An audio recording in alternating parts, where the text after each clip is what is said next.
அன்பார்ந்த நேயர்களே, பாருங்கள், இன்னைக்கு தினமும் மனமும் நிகழ்ச்சியில ஒரு தோசை, வாழைக்காய் தோசை பண்ணி காமிக்க போறேன்.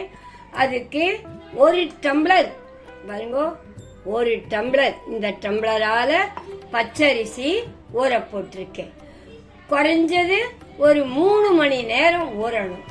3 மணி நேரம் ஊறினதுக்கு அப்புறம் அரைச்சி எடுத்துக்கலாம். அதுக்கப்புறம் வாழைக்காயை வச்சு என்ன பண்ணணும்னு சொல்றேன். இப்ப இந்த வாழைக்காய் தோசைக்கு வாழைக்காய், வாழைக்காய எப்பவுமே 2 தான் வாங்கணும், 1 வாங்கக்கூடாது. ஆனா 1 பண்ணக்கூடாதுன்னு சாஸ்திரம் இல்ல. இப்ப 2 பேர் 3 பேர் இருக்கோம், இந்த 2 வாழைக்காய் பண்ணி என்ன பண்றது, வேஸ்டா தானே ஆயிடும்.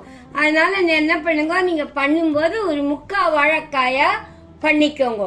அப்ப அது கரெக்டா இருக்கும். கொஞ்சம் ஒரு துண்டு எடுத்துட்டு இப்ப நம்ம வாழைக்காய் தோசைக்கு வரலாம். 1 டம்ளர் அரிசி ஊற போட்டிருக்கேன் இல்லையா, அந்த 1 டம்ளர் அரிசிக்கு 1 வாழைக்காய் எடுத்துட்டு நைஸா திருத்தி எடுத்துக்கணும். அந்த நைஸா திருத்தி எடுத்துட்டு அதோட பச்சை மிளகா, கொத்தமல்லி, ஒரு துண்டு இஞ்சி, உப்பு, பெருங்காயம் வச்சு அரைச்சி எடுத்துக்கணும். இப்போ இந்த வாழைக்காயை நைஸா திருத்திட்டு காமிக்கிறேன்.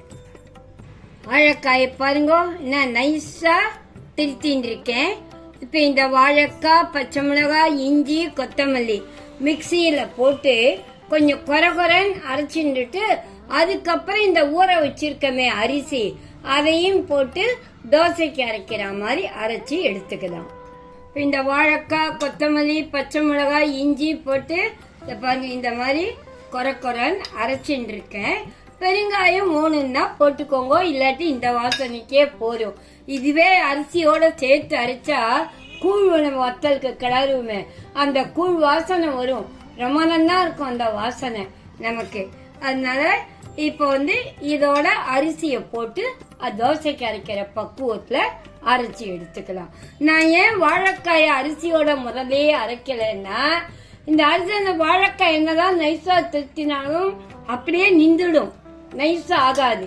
அதனாலதான் முதல்ல கொரன்னு எல்லாத்தையும் சேர்த்து அரைச்சிட்டு அப்புறம் அரிசிய போட்டு அரைக்கிறேன். இந்த மாவை பாருங்க, இந்த தோசை வாக்கிற பக்குவத்துக்கு அரைச்சிருக்கேன். நல்லா வாசனையா இருக்குது வாக்கிறதுக்கு.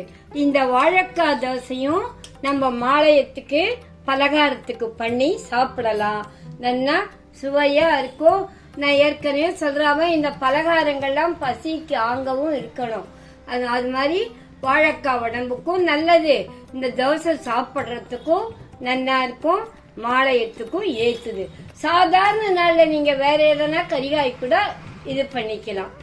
என்ன கரிகாய் இருக்கோ அந்த மாதிரி துருவி போட்டு அரைச்சி இந்த மாதிரி பண்ணலாம், நல்ல டேஸ்டா இருக்கும். இப்ப இத தோசை உடனேவும் வாக்கலாம், ஒரு 1 மணி நேரம் பொரித்தும் வாக்கலாம். உடனே வாத்தாலும் ரொம்ப நல்லா இருக்கு இந்த தோசை.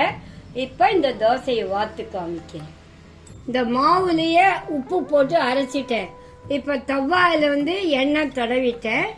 இப்போ இத தோசை நான் வாத்து காமிக்கிறேன்.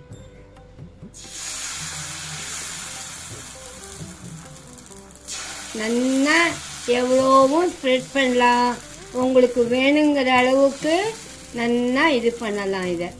அதனால இதுவே இல்லை, மெல்லிசா வேணும்னா இப்படி அகத்தின்ண்டே போங்கோ. கொஞ்சம் திக்கா, சில பேருக்கு மெல்லிசா வேணும், சில பேருக்கு மீடியம் சைஸா வேணும். அதனால அவ சௌகரியத்துக்கு ஏத்த மாதிரி இது. ஆனா இந்த தோசை மெல்லிசா இருக்கிறத விட கொஞ்சம் இதுவா இருக்கிறதா டேஸ்டா இருக்கும். இப்ப எண்ணெய் பாருங்க, அதுவே ஓட்டை விட்ட மாதிரி இருக்கு. சுத்தி 1 ஸ்பூன் இந்த ஓட்டையிலையும் இது பண்ணலாம். எதுவுமே தோசைகள்லாம் கொஞ்சம் ஓட்டை பண்ணி குத்தினா நல்லா இருக்கும், அந்த எண்ணெய் இறங்கும் அதுல.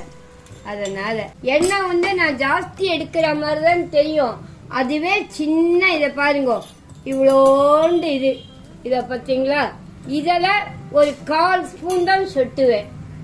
அதான் இப்போ இந்த தோசைய திருப்பி போடுறேன். இன்னும் கொஞ்சம் ப்ரௌனாக ஆகணும்னா இன்னும் ஒரு 2 நிமிஷம் இருந்துட்டு திருப்பி போட்டுக்கோங்க. ஃப்ளேம் வந்து கொஞ்சம் மீடியமாக ஹையும் இல்லாமல் ரொம்ப லோவும் இல்லாமல் வச்சுக்கோங்க. அப்போ தான் தோசை வந்து நன்னா இருக்கும். இப்போ இந்த தோசை நன்னா ஆயிடுச்சு. இதை பாருங்க, இந்த ப்ரௌன் இப்போ எடுத்துடலாம். இப்போ வந்து இந்த தோசை நீங்கள் எடுக்கும் போதே இந்த தோசை வந்து நல்லா வாசனையாக இருக்கும். அவளுக்கு எப்படி ப்ரௌன் ஆகணும்னா இன்னும் டைம் எடுங்கோ. அப்புறம் கொஞ்சம் ரொம்ப சாஃப்டாக ஆகணும்னா மூடி வச்சுட்டு திருப்பி போடுங்கோ. தோசை வாக்குறது எப்படின்னு உங்களுக்கு தெரியும். அதன்படி நீங்கள் வாத்துக்கோங்க. அவளுக்கு எப்படி பிடிக்குமோ அந்த டேஸ்ட்டுக்கு ஏற்ற மாதிரி வாத்துக்கோங்க. இந்த தோசை வந்து பாருங்க, அதை நம்ம வாக்கச்சு கல் நன்னா காஞ்சதுனால குத்தும் போதே சுற்றி ஓட்டையாக வந்திருக்கு. இந்த மாதிரி எப்போ ஓட்டையாக வந்தாலே தோசை வந்து டேஸ்டாக இருக்கும், சாஃப்டாக இருக்கும். அது இப்போ சுவையான வாழைக்காய் தோசை ரெடி. இந்த தோசைக்கு தொட்டுக்கிறதுக்கு என்னன்றீங்களா? நெய் தொட்டுண்டு சாப்பிட்டா இந்த தோசை வந்து ரொம்ப பிரமாதமா இருக்கும். அப்படி தொட்டுக்கிறதுக்கு பதிலா நீ என்ன பண்ணுங்கன்னா, தோசை எடுக்கும் போது ஒரு 1/4 ஸ்பூன் நெய் சுத்தி ஸ்பூனால தடவிடுங்க. தடவி மூடி வச்சிடுங்க. இல்ல சுட சுட சட்டை அப்படியே நீங்க கொடுக்கலாம் எல்லாருக்கும். அந்த மாதிரி பண்ணீங்கன்னா தோசை அவ்வளோ டேஸ்டா இருக்கும். என்ன நேயர்களே, இன்னைக்கு என்ன உங்க ஆத்துல வாழைக்காய் தோசையா? வாங்கோ, இந்த வந்து நீங்க ட்ரை பண்ணி பார்த்துட்டு ட்ரை பண்ணி என்ன கண்டிப்பா பண்ணணும். அதுக்கு தான் நான் பாட்டி பண்ணி காமிக்கிறேன். நான் எனக்கு ஃபீட்பேக் பண்ணணும்.